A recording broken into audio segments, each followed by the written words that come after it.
Good morning and welcome to this very white, very snowy Sunday here at Unity Center in Milwaukee. I'm Reverend Mary Gabrielson. I'm your minister here, and I'm happy to welcome you to our celebration. We celebrate each other's worth. We call it a worthship celebration, in fact. And we celebrate, of course, God, the Creator. So let's be about our spiritual business as we begin with our statement of faith. There's only one presence and one power in the universe and in my life, God, the good, omnipotence. And the affirmation that we say for our center, thank you, God, that we have come to this place to release the past, celebrate the present, and embrace the future in love, peace, harmony, and prosperity. This is our prayer for racial healing. Please join us. We are here because we care. We are here because you care. We are here because I care. Let me be the peace and act the peace. Let us move our hearts to the highest and best of us and focus on racial healing for self, others, and the world. In unity and through the name of Christ, Amen. This is the time in our celebration when we lift up prayer requests that others have sent in. So, will you join me in this attitude of prayer? We wrap our world in prayer, knowing God is greater than whatever we face, greater than illness, loss, injustice, and confusion. God is the ever flowing stream of love and wisdom pouring through each of us to anoint our earth with healing, harmony, and wholeness. We have many who have requested prayers for healing today. And so we begin with this prayer. God is the life energy in every breath you breathe. As you breathe, this life energy continually fills and renews you. God's life energy is in every cell and atom of your being. It is guided and directed by the intelligence, the wisdom of God that is also present. And we see you as whole, well, and free, just as God sees you. A prayer for freedom from limiting habits. Through the power of the Christ within, you are strong, free, and victorious. You overcome all obstacles and achieve self mastery. I love that phrase, self mastery. For employment, the way is now open for you to use your God given talents and abilities to expand and enrich your life and the lives of others. For prosperity, divine abundance is an ever flowing stream of possibilities. My open mind and open heart reach for divine ideas with which to express my great purpose and passion. I declare that I am enriched in every way. For serenity, through daily practice, I enter into a deep sense of assurance and freedom, a partnership with the divine, and a prayer for world peace. Peace is my practice as I realize oneness with God. Peace is my practice as I lead with love and walk by faith. Each moment I practice peace in my innermost thoughts. As I practice peace, I envision the spread of peace everywhere. I pray peace now and always for the entire world, the entire universe. And finally, aligning my mind and heart with the mind and heart of God, I center myself in pure being, in a state of spiritual realization. I remember I can never be broken, limited, or unworthy. Courageously, I rise into my true spiritual nature in this moment of healing. I heal the whole of me as I accept that I am brave, that I am bright, and I am beautiful. And as I heal in body, mind, and spirit, I support healing in my family, my community, the earth, and the world. Centered in pure being, I am a healing presence. For these prayers and all those that have been silently held in the hearts and minds of others, we know that God is listening and God responds, and answers do come, for God is in the midst of every situation and every prayer is heard. For this truth we give thanks, and so it is. Amen. I've asked Kevin to read the daily word.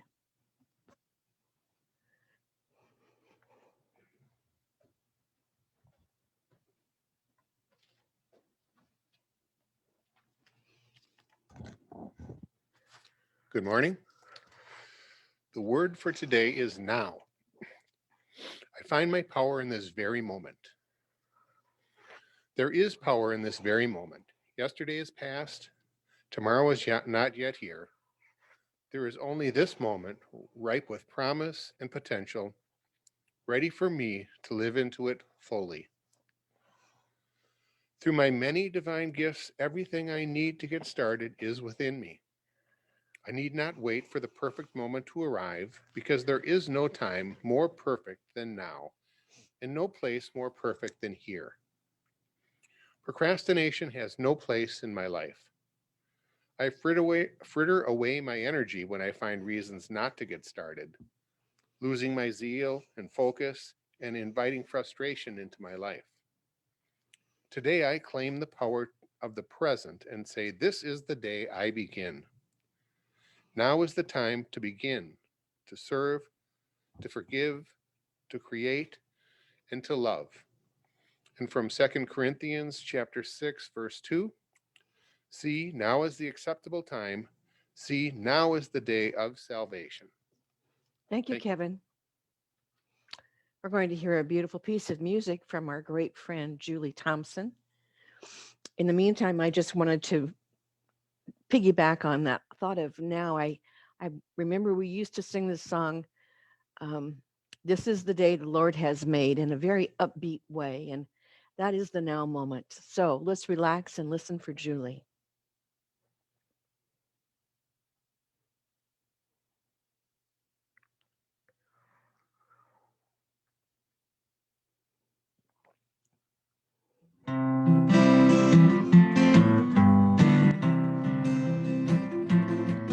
There is no freedom, the wise men say. Let justice roll down, let it roll down. When the poor cry out for shelter and bread, let justice roll down like a mighty stream.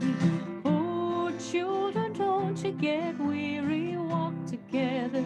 Believe in that dream. When the way gets rough, we'll make a new way. Let justice roll down like a mighty stream.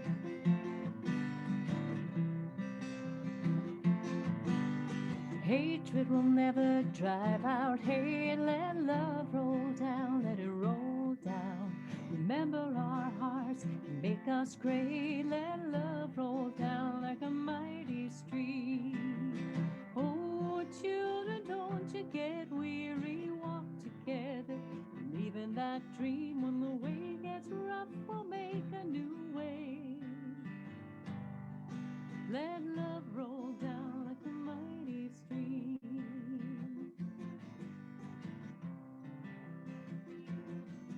When brutality threatens our daughters and sons, let peace roll down, let it roll down. May our voices ring out above the guns. Let peace roll down like a mighty stream. Oh, children, don't you get weary, walk together. Believe in that dream. When the way gets rough, we'll make a new way. Let peace roll down like a mighty stream.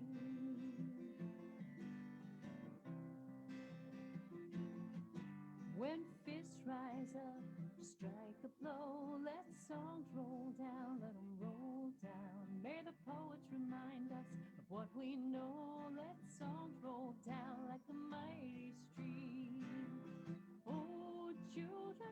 you get weary, walk together. Leaving that dream when the way gets rough, we'll make a new way. Let songs roll down like a mighty stream.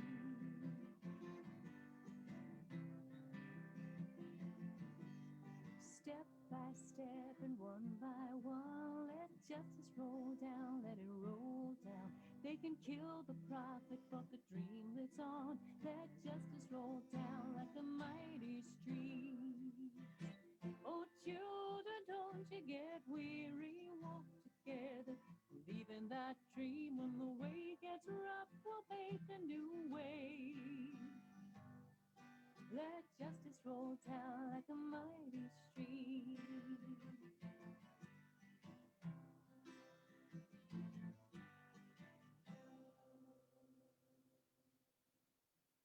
Wow, what a perfect song for today.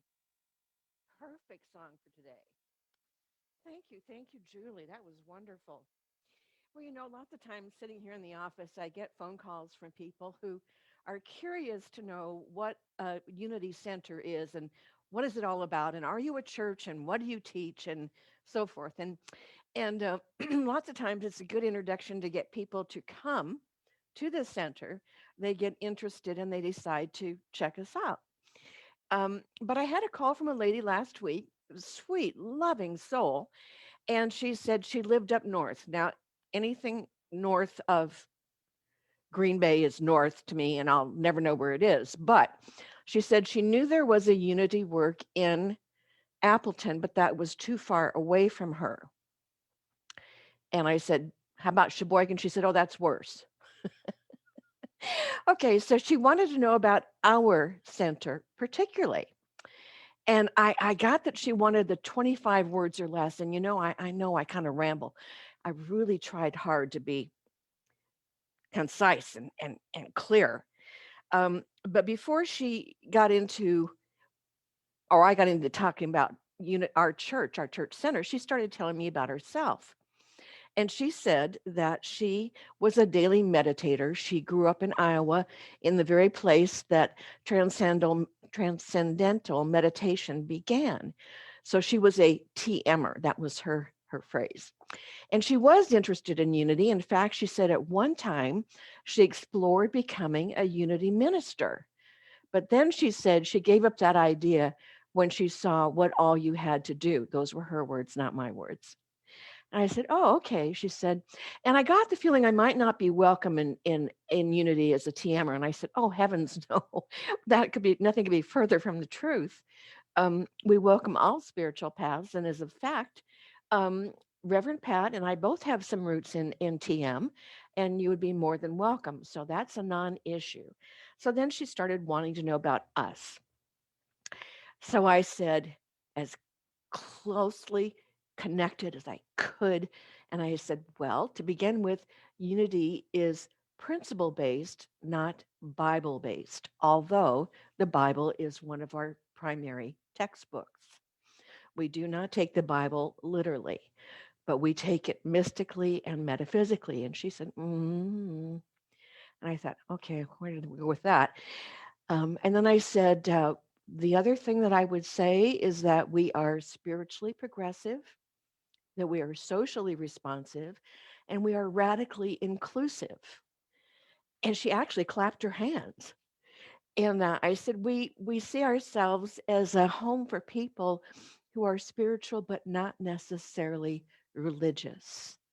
And I said, very few people in unity were born in unity, but they find their way here when they find that their church of origin has become too limiting or too directive.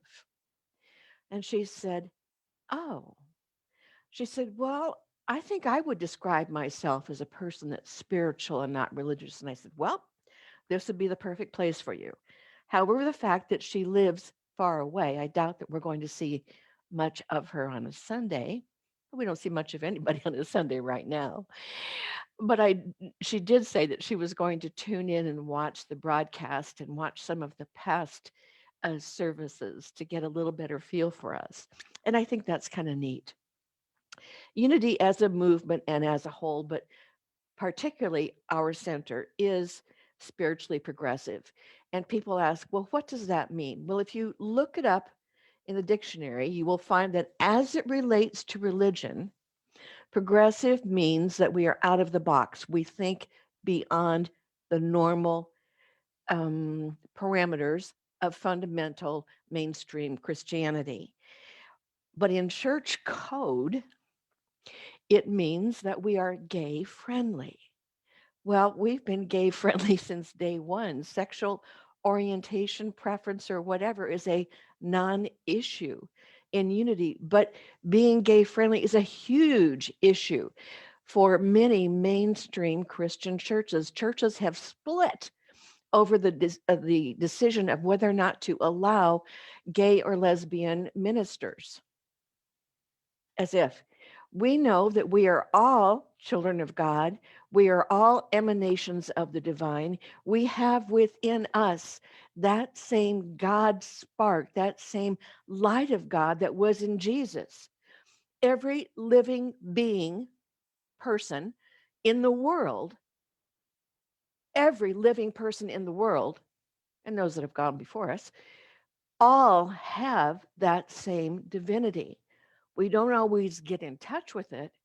We don't always live from the highest truth we know, but we do have it.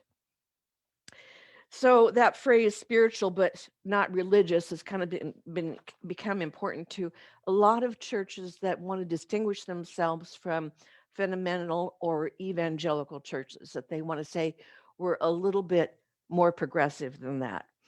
In my personal viewpoint, religion tends to be based on fear, while spirituality is based on freedom. I see religion tends to be more about separation. It's our way, we're the only ones, nobody else out there has it. While spirituality tends to be about oneness, that we all have it. We are all one in spirit. So there are some markers that researchers have found using to determine the difference between religion and spirituality. And there are more than 8, but there's 3 that spoke to me. And I want you to, as I read them, I want you to ask yourself, is that me? Does that kind of feel like me? Does that feel like my community? That's a big one. The first one that struck out for me was those that identify with being spiritual but not religious feel particularly connected to the world around them. I'm hoping you feel that way. The second is that they feel they are part of something larger than themselves. And the third is they found a larger purpose in life. Now, knowing our spiritual community, I would definitely say that is true for the majority of us. I know it's describing me. Another survey I found was by Barnuma, and they had some differences that they used for people that described themselves as being spiritually progressive. The number one that I love is we are open and curious. We are curious and open. And that's what I loved about coming to Unity. Every single religious path that I investigated, and I was a seeker for many years, worshiped you when you walked in the door. They were so welcoming. They couldn't wait to bring you into their flock. And it was all wonderful until you asked a question. And then the answer was, this is what we believe, and this is the only way. And I think, nope, my God's bigger than that. And I would move on. So coming to Unity, it was never about leave your intellect outside the door, just come and be a sponge and soak up whatever we say.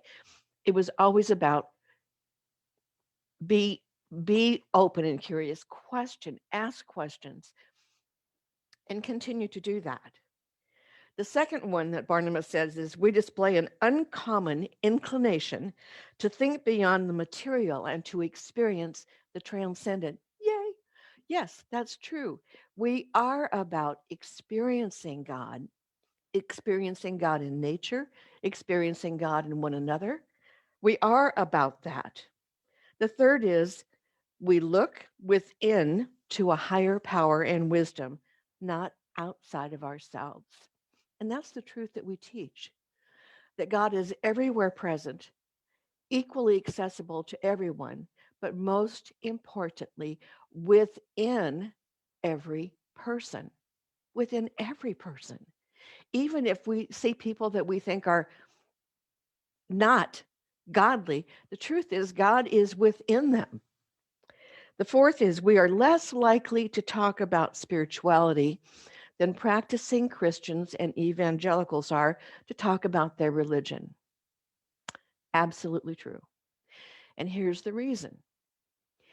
In mainstream or fundamental Christianity, it is the responsibility of each church member to recruit, to bring new people into their faith, to convert others to their way of thinking. And that's just not us.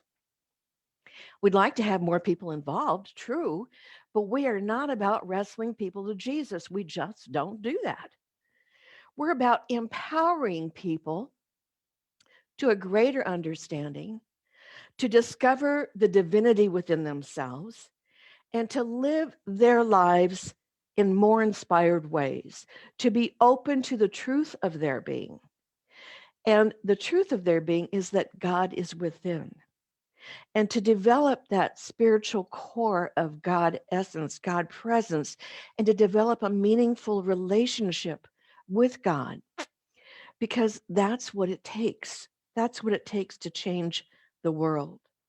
And we change the world by changing ourselves. It's about awakening the divinity within us and the truth of who we really are. And the way that we transform ourselves is the way that we begin to transform others, not by what we do to them, but by the way that we live our lives.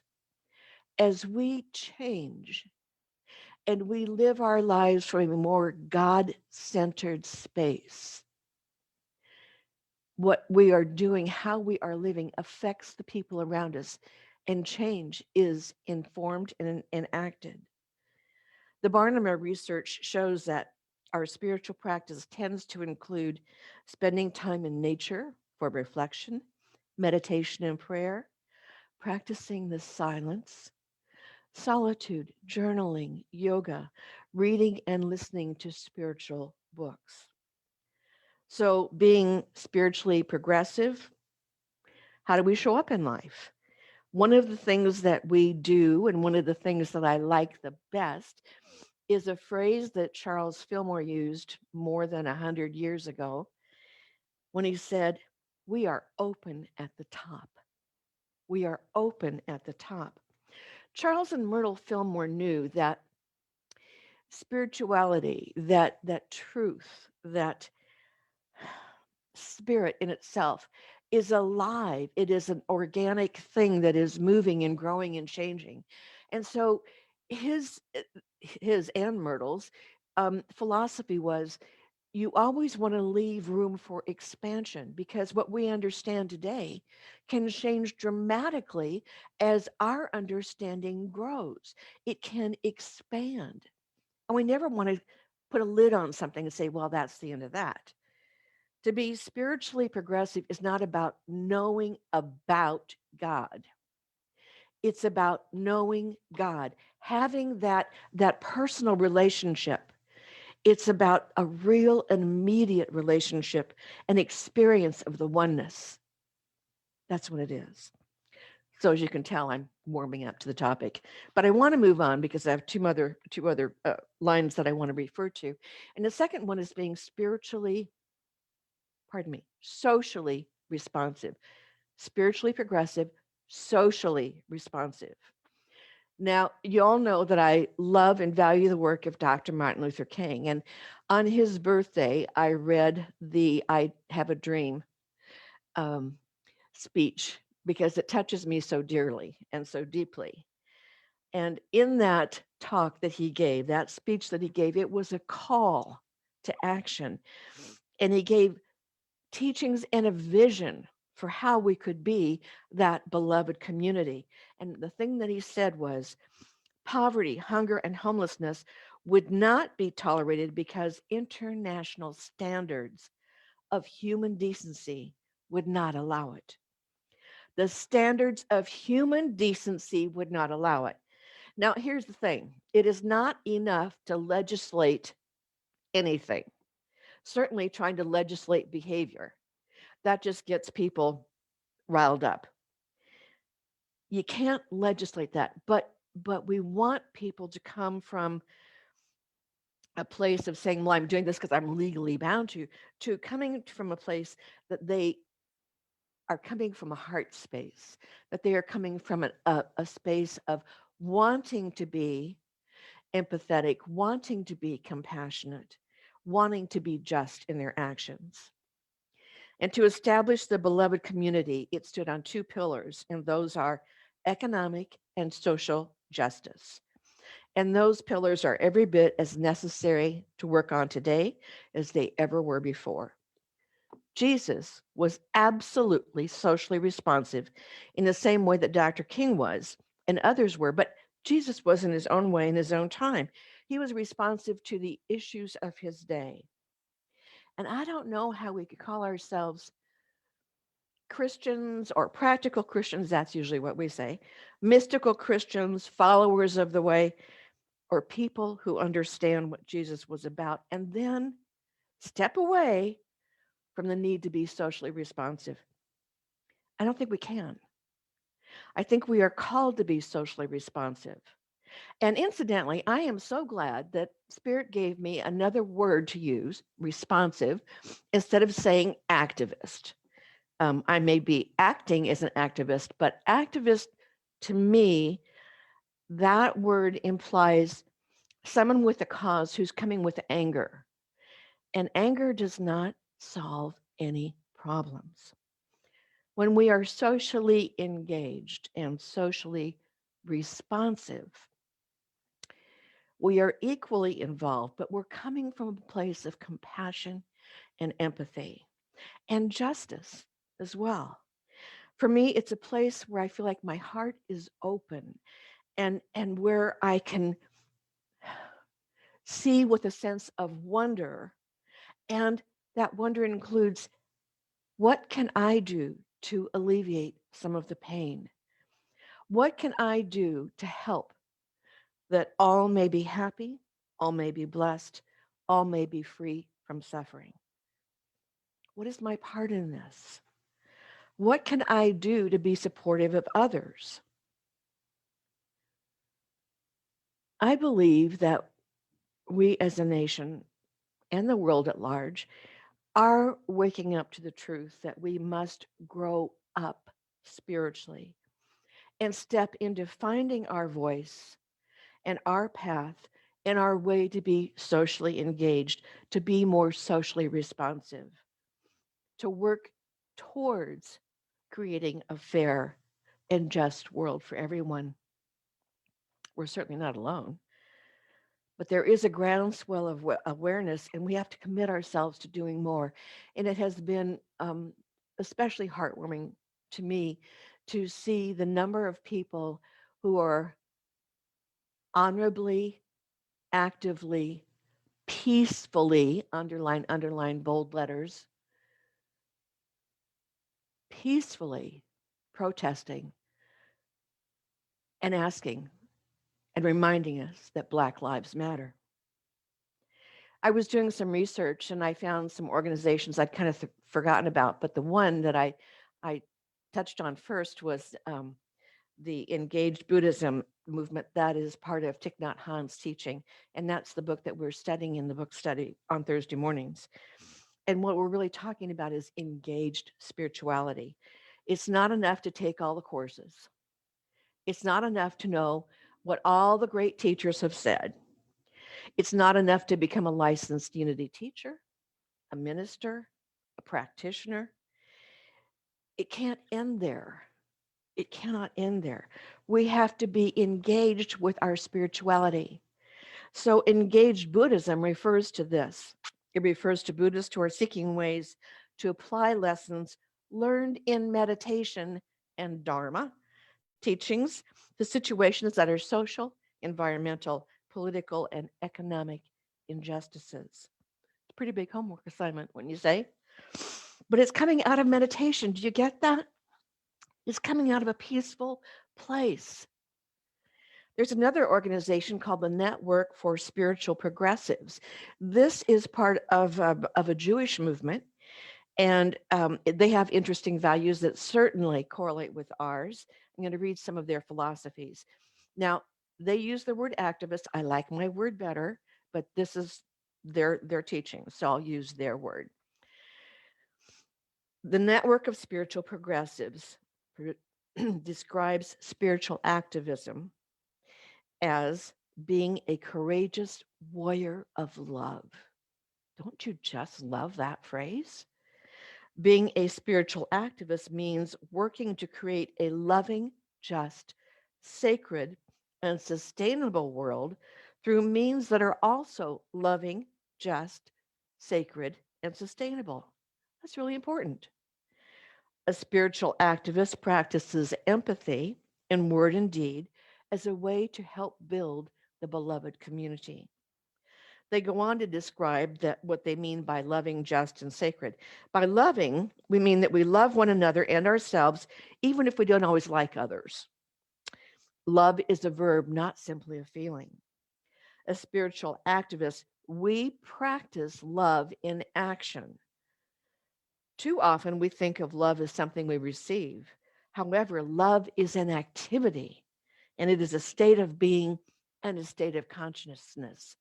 Boy, I couldn't agree more.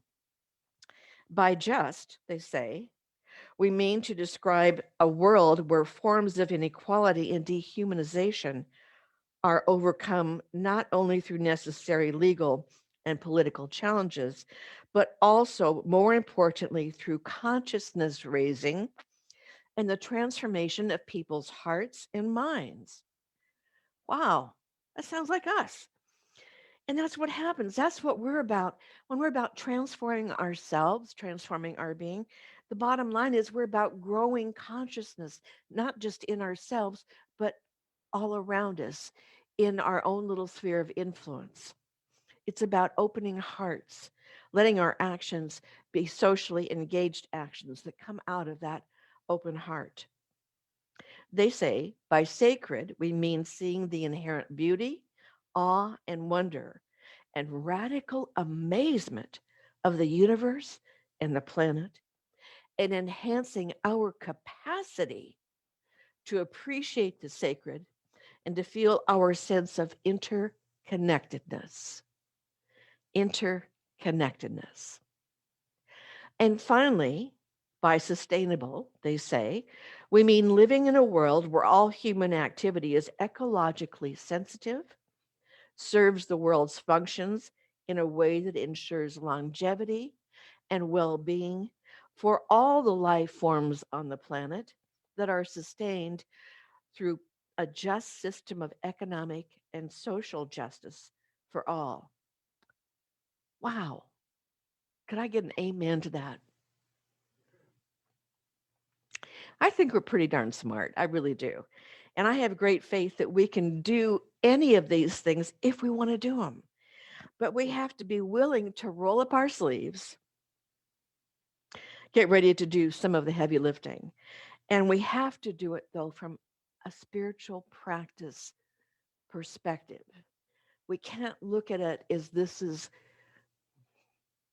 something I have to do. It's not something that you have to do or legally have to do. It's something that you want to do from a spiritual perspective, from a spiritual practice. So I look at it as coming from our true heart. That means where we can look at one another. We don't have to agree, but we don't have to demonize the other either. And that brings us to the third point that of who we are as a community, and that is we are radically inclusive. Say that with me. Radically inclusive. Radically inclusive means that we leave no one out. Years ago at a Unity conference or convention, I don't remember which, but at any rate, someone used a term to describe that idea of being radically inclusive. And they said, it's the difference between being invited to the party and being invited to dance. Can you get that? It's the difference between being invited to the party and being invited to dance. If you don't invite somebody to dance, you invite them to the party, but you don't invite them to dance, they might as well be sitting on the back row the whole time. So when you invite someone to dance, what are you doing? You are inviting them to come closer. You are inviting them to come closer to you. You are opening yourself up. You are stepping into their world and they're stepping into your world. And to me, that's what being radically inclusive really is. It's taking the next step. So I have a question for you as I start talking about radically inclusive. I want you to ask yourself this question. Will you be willing to draw your circle wider? Will you be willing to draw your circle wider? There's a true story about something that happened after World War I. During the war, an American chaplain who was a Protestant was sent to serve with the forces in Italy. And during his time there, he and a local priest became very, very good friends. And they got along great. They shared lots and lots of laughs. They loved cussing and discussing, as they said, their differences, but also their similarities. In a few months, I think it was 6 months or so, that particular group of military were transferred to another place. The chaplain went with them, of course. Unfortunately, the chaplain was killed. The priest, the parish priest, knew that the chaplain had no living kinfolk, and so he petitioned the military to see if he could have the chaplain buried in his parish cemetery, and the military agreed. However, when he went to the um, bishops to see about having the chaplain interred in their cemetery, in his cemetery, they said no. The chaplain was not Catholic. He cannot be buried in your church cemetery. And the poor bishop was just crushed and he stewed and he stewed and he stewed about it. And finally he decided he would make the chaplain's grave just outside the fence, just outside the fence. And that's what he did. And then a couple of years after the war was over, one of the men that the chaplain had served came to Italy and came to the parish and said he wanted to see where the chaplain was buried. He wanted to pay his respects. And so the pastor, the priest, took him out to the church cemetery and showed him the gravesite. And the serviceman said, "How did you do it? Wow, I am so impressed. You finally got them to let you put him in your graveyard." And the priest said, "Well, not exactly. They told me where I couldn't bury him, but they never told me where I couldn't move the fence." I love this priest because he did what he was told to do. But in time, he made his circle bigger to include his friend's remains. He did what he was supposed to do by his heart, what was in his heart. And he was able to be radically inclusive against the odds. And I think it's fair to say that even though all of us in our own way have moved our fences and made our circles bigger and more inclusive, we still have some room to grow. Wouldn't you agree? There are still some places that we need to draw our circle wider. I think it's important, and I think that we should be reflective and ask ourselves, who or what are we shutting out? I like this piece of a poem called Outwitted by Edwin Markham. These are his words. He drew a circle that shut me out, heretic, rebel, and thing to flout. But love and I had a will to win. We drew a circle that took him in. Another question I have to ask you is this: who's missing from your circle? Is my circle made up only of people that look like me and sound like me and have the same opinions? Or are there people of varying skin colors and race in my circle? Are there people who are differently abled in my circle? Are we all straight or are we all gay and lesbian? Obviously, my hope and prayer is that your circle is kind of like a rainbow, that it includes people of all nationalities, diverse backgrounds and viewpoints and spiritual perspectives, and yes, political perspectives as well. Yeah, I know some of you are still feeling a little raw from what happened in the Capitol, but we will never heal that great divide until we are able to sit down and listen and try to understand. We have to build on our understanding, not necessarily agreement, but we have to have a willingness to understand without judgment. And without it, we can't heal. And I have to tell you, this is a really big lesson. It's a big lesson for me to be able to sit and listen and not interrupt with my perspective or point out their wrong thinking or their flawed thinking, but to sit and listen and try to understand. It's only when we can do that that we can heal. So again, I ask, are you willing to draw your circle wider? Will you stretch to include the very ones that you might be tempted to leave out? I'm asking myself this too, you understand.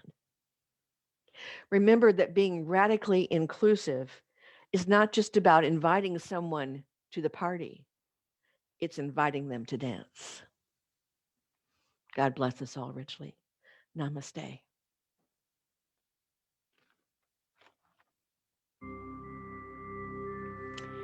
This is a time in our celebration when we prepare for meditation. And so I invite you to get comfortable wherever you are, whether you're sitting or laying down. You might be doing the dishes, I don't know. But take a minute to get quiet and take a few deep breaths so that you are fully present in your body temple. And as you breathe in deeply, remember to breathe out fully so you can relax your body and you can be more receptive to the voice of truth.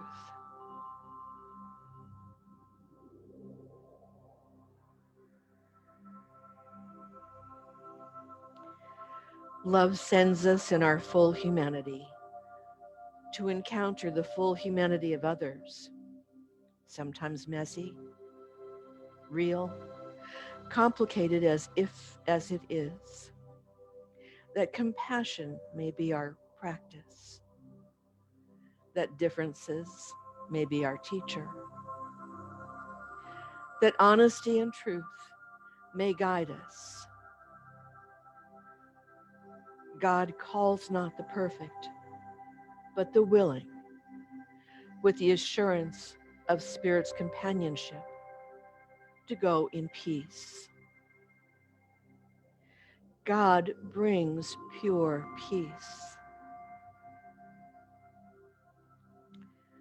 There's a scripture in Ephesians that says, "For we are his workmanship, created in Christ Jesus for good works, which God prepared beforehand that we should walk in them."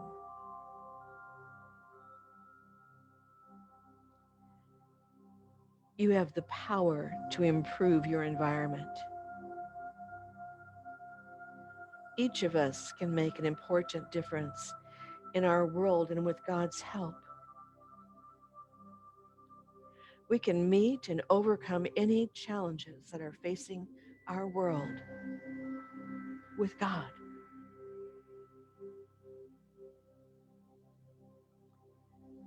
And just as the still depths of the ocean are undisturbed by surface waves within you, in the still depths of your being, God brings pure peace. This pure peace and life within you are undisturbed by experiences. And therefore, as you take your stand with God, you remain stable and steady. As you take your stand with God, for in God there is no lack.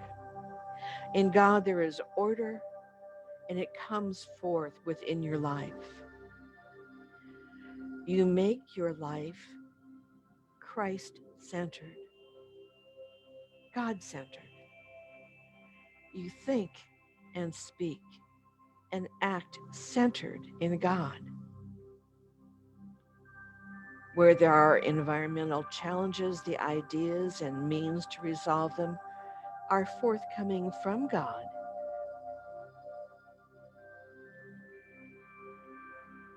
From Paul's letter to the Philippians, we hear these words: Let your manner of life be worthy of the gospel of Christ.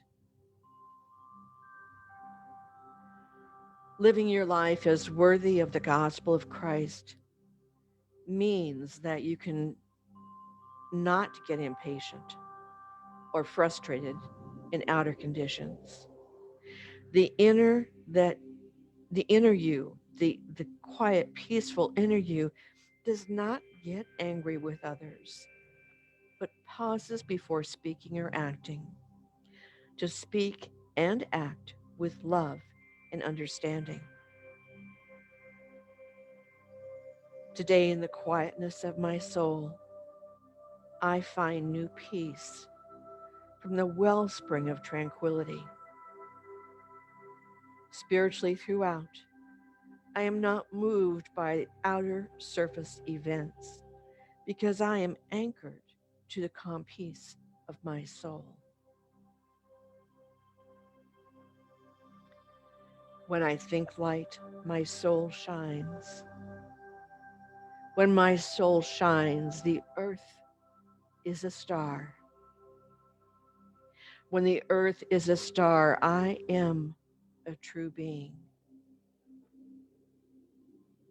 And I rest in the silence.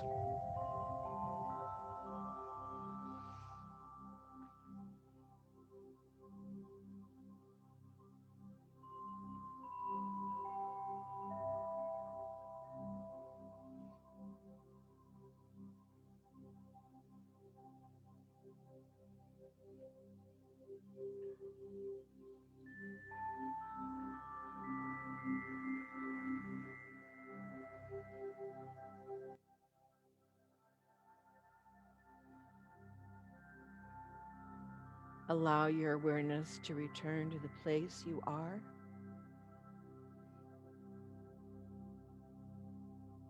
Allow your awareness to become aware of where you're sitting, perhaps lying down, of whether there are others in the room.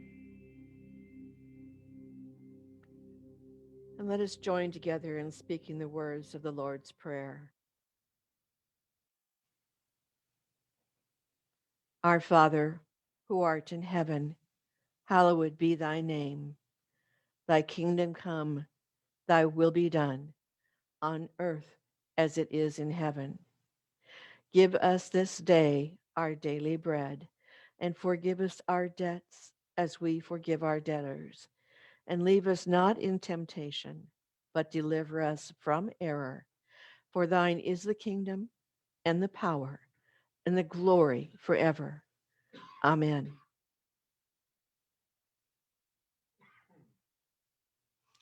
This is the time in our celebration when we accept our tithes and supporting gifts. And so if you'll take the gift that you wish to give, and I realize you can't reach a basket because even if you were here, we're not passing one, but there is one for you at the door where we exit. But let's bless our gifts together, knowing this truth. There is no lack or limitation Freely I give, and freely I receive from God's abundance. I am blessed as I give, and unity is blessed in giving. And so it is. Now we're going to be blessed with another beautiful piece of music from Julie.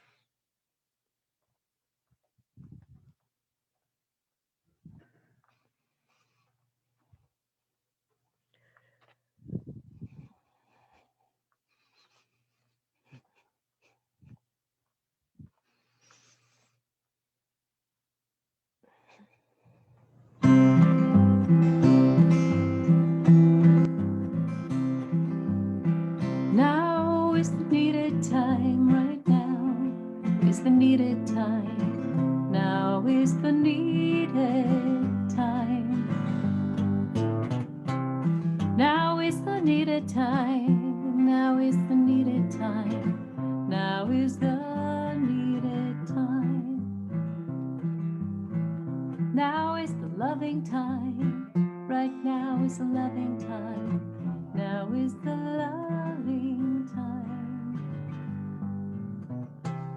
Jesus, come by here. Won't you come by here? Now is the loving time. Lord, come by here. Won't you come by here? Now is the giving time.